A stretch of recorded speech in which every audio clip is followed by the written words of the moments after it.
Bonjour à tous, bienvenue sur ce nouvel épisode de Prostate Minute.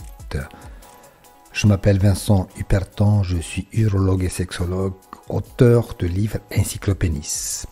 On parle de la santé masculine. Et quel sujet fantastique, la santé masculine et notamment la varicocèle. Un sujet qui est lié à l'image de l'homme et à sa fertilité. Comme c'est un sujet très important, j'ai fait appel à un expert. Je suis avec David Benaroche, urologue et chirurgien andrologue, avec qui on va essayer de démystifier la varicocèle. Bonjour David. Bonjour Vincent, merci de m'avoir invité. C'est très cool d'être là ici pour parler de la varicocèle et répondre aux questions fréquentes. Parmi les questions, j'ai recensé 3 questions essentielles. Tout d'abord, expliquons de manière simple, qu'est-ce que c'est une varicocèle ? Bien sûr Vincent. La varicocèle, c'est une dilatation anormale et tortueuse des veines situées dans le cordon du testicule. Plus précisément dans le plexus, que l'on appelle le plexus pampiniforme. C'est un peu comme des varices, c'est-à-dire une dilatation des veines qui provoque une accumulation et une stase sanguine testiculaire qui va engendrer une augmentation de la température testiculaire. Pourquoi on parle d'augmentation ? Qu'est-ce qu'il a de si important, le testicule, pour fonctionner à une température basse ? Exactement, le testicule a besoin de cette température basse pour fonctionner normalement. Et cette augmentation de température provoque une altération de la production des spermatozoïdes et également peut provoquer une pesanteur, voire même une douleur chronique testiculaire. Donc, si je comprends bien, le sang va stagner, il a du mal à remonter, notamment à gauche. La température du testicule va augmenter, ça va altérer la spermatogénèse et ça explique la gêne, les douleurs, plutôt le soir, etc. Et d'ailleurs, c'est le principe de la contraception masculine thermique. Exactement. De la même manière, on peut imaginer que en augmentant artificiellement ou volontairement la température testiculaire, on va volontairement arrêter la production en spermatozoïdes.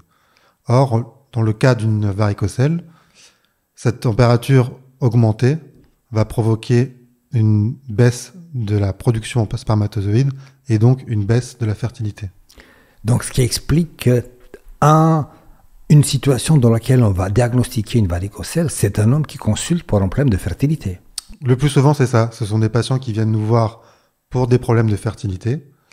Et dans ce cadre-là, on va diagnostiquer une varicocèle. Quelle est la fréquence ?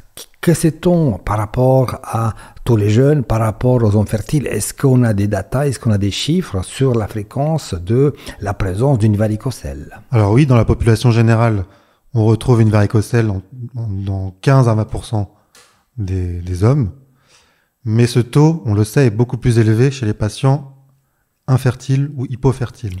Donc, de manière générale, un homme sur 7 a une varicocèle qui n'est pas nécessairement symptomatique, donc c'est pas grave du tout, mais si on est dans un contexte de fertilité, d'infertilité, on sait que la varicocèle peut faire partie du tableau clinique, donc systématiquement, en cas d'infertilité, au-delà d'un spermogramme, il faut systématiquement examiner les hommes.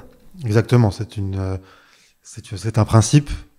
Chez tous les hommes infertiles, on va rechercher cette varicocèle, et si on en retrouve une, dans ce contexte-là, il sera indiqué de la traiter. Très bien, donc on a compris ce que c'est la varicocèle, on a compris le principe.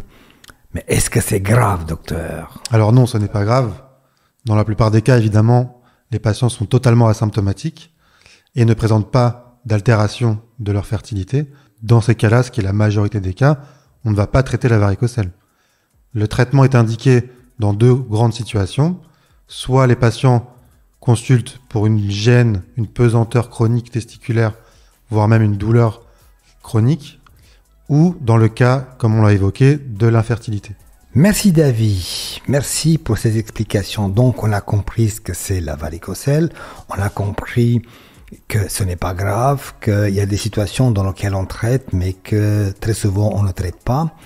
Mais pour savoir de manière précise quelles sont les indications opératoires, voire d'embolisation, c'est le sujet de notre prochain épisode podcast. Merci David. Eh bien, merci à toi Vincent. Si vous avez aimé ce podcast, pensez à vous abonner, à le partager avec vos amis.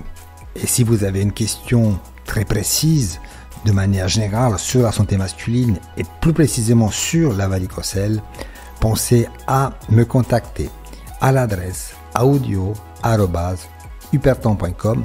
Je vous dis à bientôt.